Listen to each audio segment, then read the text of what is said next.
미디어와 영적 분별. 샘은 흘러드는 물로 결정됩니다. 오늘 우리 마음의 샘에 무엇이 흘러드는지가 내일 우리 입에서 흘러나올 말과 마음을 결정합니다. 끊임없이 쏟아지는 알림과 피드와 영상의 시대에 오늘 우리는 마음의 샘을 지키는 7자리를 따라 정보 홍수의 광야에서 씨앗을 고르는 농부의 손길에서 그리고 진리의 영을 따라 걷는 마지막 자리까지 미디어 시대 영적 분별의 묵상을 함께 걸어갑니다. 솔로몬은 마음의 자리를 한마디로 정리했습니다. 모든 지킬 만한 것 중에 더욱 내 마음을 지키라. 생명의 근원이 이에서 남이니라. 잠언 4장 23절. 주목할 점은 마음을 샘에 비유했다는 사실입니다. 샘은 흘러드는 물에 따라 흘러나오는 물이 결정됩니다. 오늘 우리가 사는 시대는 한 사람의 마음에 흘러드는 정보의 양이 중세 사람이 평생 접한 양보다 많다고 합니다. 그러나 이상하게도 영혼은 점점 더 메말라 갑니다. 지식은 늘어나는데 지혜는 줄어들고 연결은 많아지는데 외로움은 깊어집니다. 오늘 우리는 7 묵상을 따라 함께 걷겠습니다. 정보 홍수 시대의 영혼, 분별은 성령의 은사다. 광야의 시험과 같은 자리, 좋은 씨앗을 고르는 농부, 비판적 사고와 믿음의 균형, SNS 시대의 마음 지키기, 그리고 진리의 영을 따라 걷다까지. 예수님은 광야에서 사탄의 첫 시험을 한마디로 잘라내셨습니다. 사람이 떡으로만 살 것이 아니요 하나님의 입으로부터 나오는 모든 말씀으로 살 것이라. 마태복음 4장 4절. 주목할 점은 정보가 떡과 같다는 사실입니다. 떡은 육신의 호기심을 채워주지만 영혼을 살리지는 못합니다. 우리가 매일 삼키는 수많은 콘텐츠 중에 하나님의 입에서 나온 말씀은 얼마나 됩니까? 영혼이 굶주리는 이유는 음식이 부족해서가 아니라 참된 양식을 분별하지 못하기 때문입니다. 사도 바울은 빌립보 교회를 위해 이렇게 기도했습니다. 너희 사랑을 지식과 모든 총명으로 점점 더 풍성하게 하사 너희로 지극히 선한 것을 분별하며. 빌립보서 1장 9절에서 10절. 분별은 더 많은 자료를 검색해서 얻는 능력이 아니라 사랑 안에서 자라나는 영적 감각입니다. 오늘 당신의 영혼이 굶주리는 자리에 어떤 양식이 필요합니까? 양식에는 2 종류가 있습니다. 정보의 떡은 끊임없이 호기심을 자극합니다. 삼킬수록 더 큰 굶주림이 되고 빠르게 사라져 흔적이 남지 않습니다. 지식은 늘어나는데 지혜는 점점 메말라 갑니다. 이 양식은 우리를 잠시 즐겁게 하지만 결국 영혼을 굶주리게 합니다. 말씀의 양식은 다릅니다. 한 구절이 하루를 채웁니다. 묵상할수록 깊은 자리에 닿고 오랫동안 영혼을 살립니다. 지식보다 사랑을 자라게 합니다. 다윗은 이 양식을 한마디로 노래했습니다. 주의 말씀은 내 발의 등이요 내 길의 빛이니이다. 시편 119편 105절. 주목할 점은 등이 발 아래에 있다는 사실입니다. 말씀은 한 걸음의 빛입니다. 수십 걸음 앞을 환히 비추지 않습니다. 한 걸음 옮기면 다음 한 걸음이 보입니다. 오늘 당신의 한 걸음을 비출 한 구절은 무엇입니까? 사도 바울은 성령의 은사를 한자리에 모아 정리했습니다. 어떤 사람에게는 영들 분별함을, 다른 사람에게는 각종 방언 말함을, 어떤 사람에게는 방언들 통역함을 주시나니. 고린도전서 12장 10절. 주목할 점은 영들 분별함이 성령의 은사라는 사실입니다. 분별은 훈련된 이성의 산물이기 이전에 성령께서 친히 주시는 거룩한 은사입니다. 초대교회 당시에도 수많은 거짓 영과 혼란스러운 가르침이 넘쳐났기에 성령께서는 교회를 지키시기 위해 이 은사를 주셨습니다. 분별의 은사는 소수 영적 엘리트의 전유물이 아닙니다. 성령을 모시고 사는 모든 신자에게 필요에 따라 허락되는 선물입니다. 다만 그 은사는 우리가 말씀 앞에 무릎 꿇고 기도의 자리를 지킬 때 비로소 우리 안에서 깨어나 작동합니다. 예수님은 약속하셨습니다. 진리의 성령이 오시면 그가 너희를 모든 진리 가운데로 인도하시리니. 요한복음 16장 13절. 오늘 그 약속을 기억하며 한마디 기도로 화면을 켜보십시오. 광야에서 예수님이 마주하신 것은 굶주림만이 아니었습니다. 사탄은 교묘하게 편집된 정보를 들고 나타났습니다. 그는 성경을 인용했고 그럴듯한 논리를 폈으며 심지어 하나님의 아들이라는 정체성까지 거론했습니다. 오늘 우리가 화면에서 마주하는 수많은 정보도 이와 다르지 않습니다. 진실과 거짓이 뒤섞인 채 우리의 허기진 마음을 파고듭니다. 주목할 점은 사탄도 성경을 인용했다는 사실입니다. 성경 구절을 인용하는 자가 모두 진리를 전하는 자는 아닙니다. 예수님은 돌을 떡으로 바꾸는 능력이 아닌 기록된 말씀으로 맞서셨습니다. 예수께서 대답하여 이르시되 기록되었으되 사람이 떡으로만 살 것이 아니요 하나님의 입으로부터 나오는 모든 말씀으로 살 것이라 하였느니라 하시니. 마태복음 4장 4절. 분별의 무기는 결국 한 가지입니다. 기록된 말씀입니다. 오늘 당신의 마음 앞에 어떤 시험이 서 있습니까? 광야의 시험은 셋입니다. 첫째, 즉시의 자리입니다. 사탄은 돌로 떡을 만들라 속삭였습니다. 마태복음 4장 3절.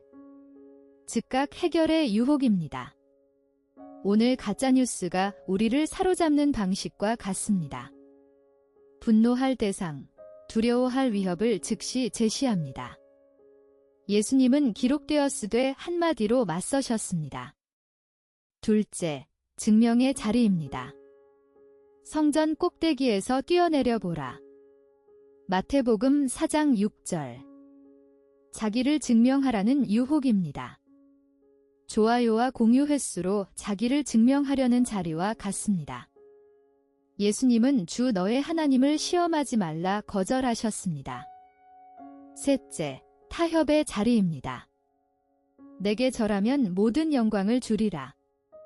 마태복음 4장 9절. 무릎을 꿇으면 빠른 길을 열어주겠다는 유혹입니다.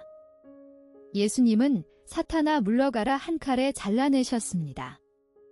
분별은 결국 무엇 앞에 무릎 꿇느냐의 문제입니다. 농부는 추수의 영광을 꿈꾸지만 그 영광은 파종의 순간에 이미 결정됩니다. 어떤 씨앗을 고르느냐, 어떤 땅에 심느냐, 어떤 손길로 가꾸느냐. 이 작은 선택들이 몇 달 뒤의 열매를 좌우합니다. 미디어 시대의 우리 영혼도 이와 다르지 않습니다. 사도 바울은 분명히 권면했습니다. 너희는 이 세대를 본받지 말고 오직 마음을 새롭게 함으로 변화를 받아 하나님의 선하시고 기뻐하시고 온전하신 뜻이 무엇인지 분별하도록 하라. 로마서 12장 2절. 지혜로운 농부는 씨앗을 손바닥 위에 올려놓고 유심히 들여다봅니다. 겉보기에 비슷해 보이는 나달도 어떤 것은 속이 빈쭉정이요 어떤 것은 생명을 품은 알곡입니다. 분별은 거창한 신학적 지식에서 오지 않습니다. 오히려 매일의 사소한 질문에서 자라납니다.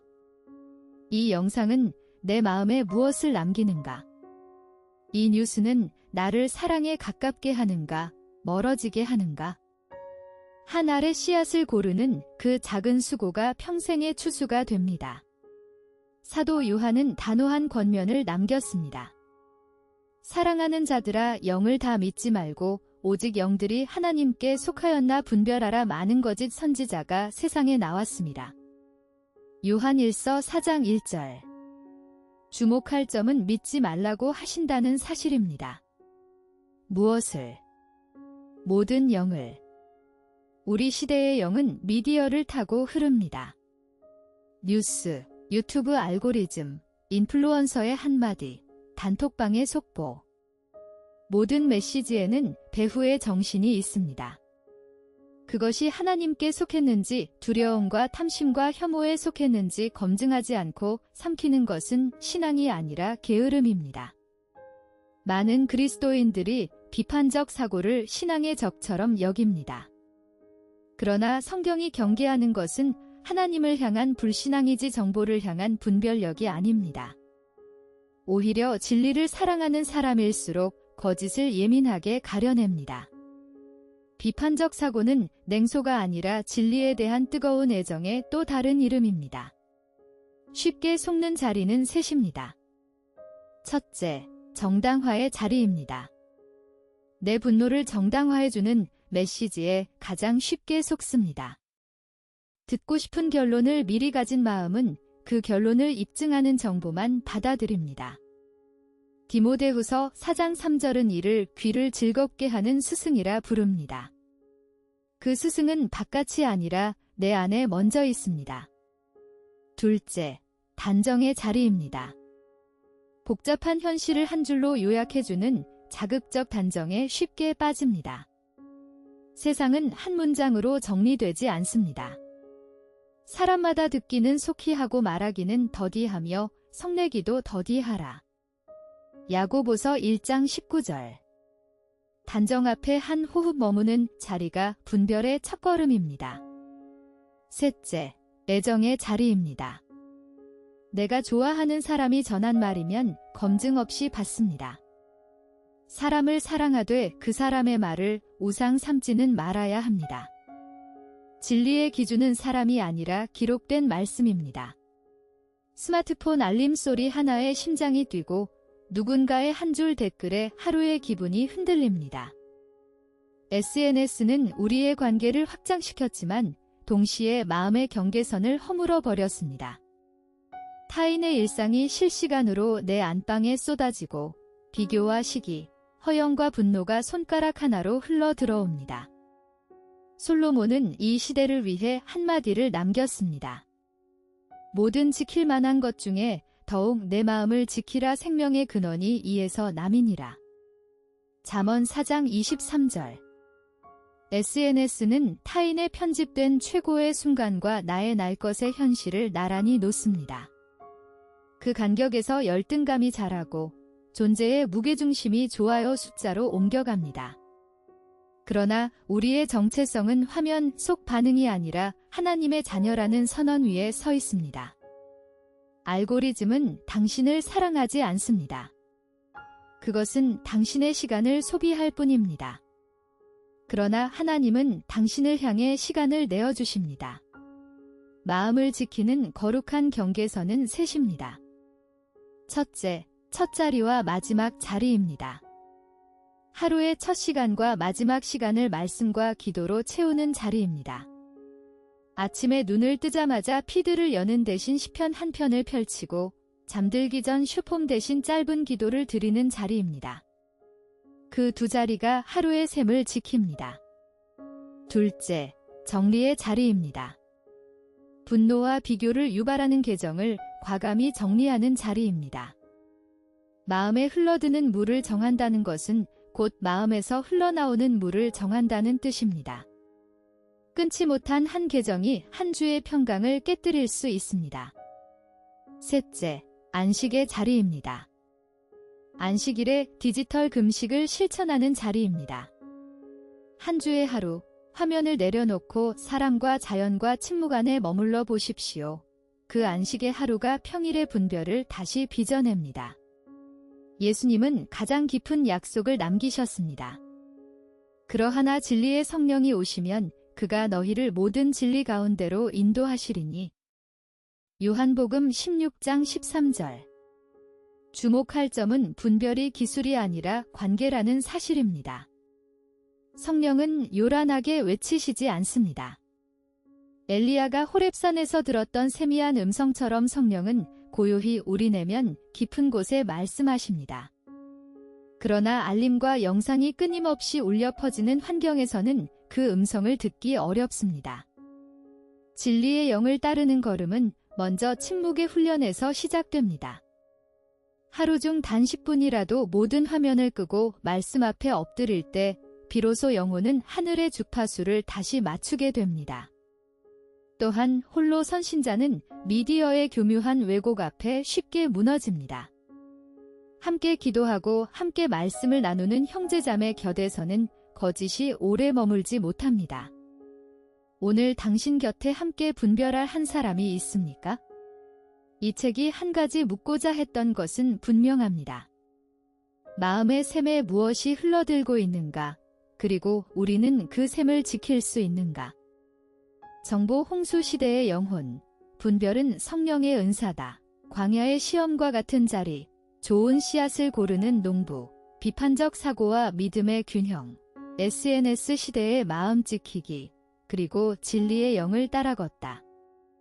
7 묵상을 따라 우리가 함께 걸어온 길은 결국 한자리로 우리를 데려갑니다.